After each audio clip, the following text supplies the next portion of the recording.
कर्पूरगौरं करुणावतारं संसारसारं भुजगेन्द्रहारं सदा वसन्तं हृदयारविन्दे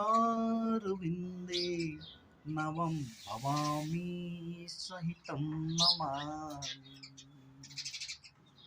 ओम नमः शिवाय। फाल्गुन कृष्ण पक्ष चतुर्दशी को शिवरात्रि का महोत्सव मनाया जाता है।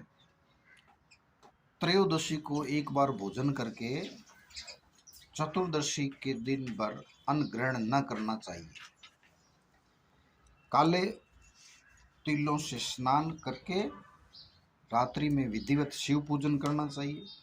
शिव जी के सबसे प्रिय पुष्पों में गंधार, कनेर, बेलपत्र और मौलसरी है, किंतु पूजन विधान में बेलपत्र सबसे प्रमुख माना गया है। शिव जी को पका हुआ आम चढ़ाने से विशेष फल की प्राप्ति होती है। शिवलिंग पर चढ़ाए गए पुष्प, फल और जल को ग्रहण नहीं करना चाहिए। प्राचीन समय में एक बहेलिया था जो नित्य प्रति अनगिनत निरपराध जीवों को मारकर अपने परिवार का पालन पोषण करता था। एक बार क्या हुआ, जंगल में घूमते घूमते जब उसे कोई भी शिकार नहीं मिला तो वह एक तालाब के किनारे बैठकर इंतजार करने लगा। उसी स्थान पर एक बेल वृक्ष के नीचे शिवलिंग स्थापित था। बहेलिया उसी वृक्ष की शाखा के ऊपर चढ़कर और अपनी आवास स्थली बनाने के लिए बेल पत्रों को तोड़ता हुआ शिवलिंग को आच्छादित यानी शिवलिंग को ढक दिया। दिन भर के भूख से व्याकुल उस बहेलिये का एक प्रकार से शिवरात्रि का व्रत हो गया। कुछ रात बीत जाने पर एक हिरणी जो कि गर्भवती थी वहां पर आई। उसे देखते ही बहेलिया ने निशान लगाया। झिझकती हुई भयाकुल हिरणी दीनवाणी में बोली, हे शिकारी, मैं अभी गर्भिणी हूं और प्रसव बेला भी मेरी नजदीक है, इसलिए मुझे मत मारो। प्रजनन क्रिया के बाद मैं शीघ्र ही तुम्हारे पास आ जाऊंगी। शिकारी उसकी बातों में आ गया। थोड़ी रात व्यतीत होने पर एक दूसरी हिरणी उस स्थान पर आई। फिर से बहेलिये के निशाना साधते ही उस हिरणी ने भी निवेदन किया कि हे शिकारी, मैं अभी ऋतु क्रिया से निवृत्त सकामा हूं, इसलिए मुझे पति का समागम करने दीजिए, मुझे मारिए नहीं। ऐसा कहकर उसने हाथ जोड़ दिए। मैं मिलने के पश्चात स्वयं तुम्हारे पास आ जाऊंगी। शिकारी ने उसकी भी बात को स्वीकार कर लिया। रात्रि की तृतीय बेला में एक तीसरी हिरणी जो छोटे छोटे अपने बच्चों को साथ में लिए हुए जलाशय में पानी पीने के लिए आई। बहेलिया ने उसको भी देखकर धनुष बाण उठा लिया। तब हिरणी बड़ी ही दीनहीन स्वर में बोली, हे व्याध, मैं इन मेरे निरपराध बच्चों को हिरण के संरक्षण में छोड़कर आऊं, तब तुम मुझे मार डालना।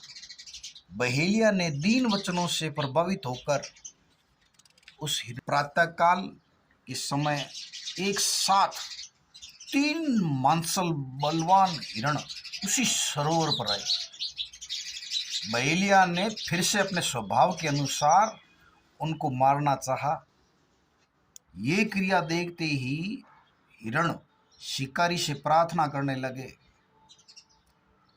हे व्याधराज, मुझसे पूर्व आने वाली 3 हिरणियों को यदि तुमने मारा है तो मुझे भी मारिए, अन्यथा उन पर तरस आएगी जब वे तुम्हारे द्वार ही छोड़ दी गई हो तो मुझे उनसे मिलकर आने पर ही मारना। मैं ही उनका सहचर हूँ।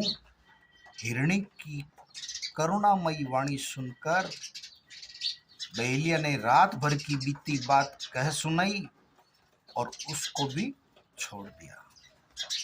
दिन भर के उपवास, पूरी रात का जागरण और तथा शिव प्रतिमा पर बेल पत्र गिराने अर्थात चढ़ाने के कारण उस बहेलिये में आंतरिक रूप से शुचिता आ गई, सद्बुद्धि आ गई।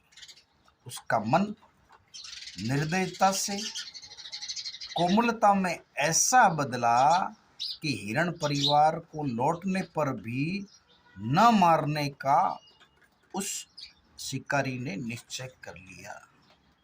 भगवान शंकर के प्रभाव से उसका हृदय इतना पवित्र तथा सरल हो गया कि वह पूर्ण अहिंसावादी बन गया।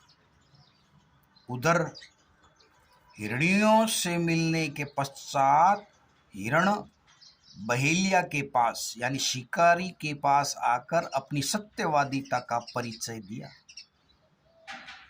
उनके सत्याग्रह से प्रभावित होकर शिकारी अहिंसा परमो धर्म का पुजारी हो गया। उसकी आंखों से आंसू छलकने लगे तथा पूर्व जन्मों के कर्मों पर पश्चाताप करने लगा। इस पर स्वर्ग लोक से देवताओं ने शिकारी की बड़ी सराहना की तथा भगवान शंकर ने 2 पुष्प विमान भेजकर उस शिकारी तथा उस मृग परिवार को शिवलोक का अधिकारी बनाया। ओम नमः शिवाय।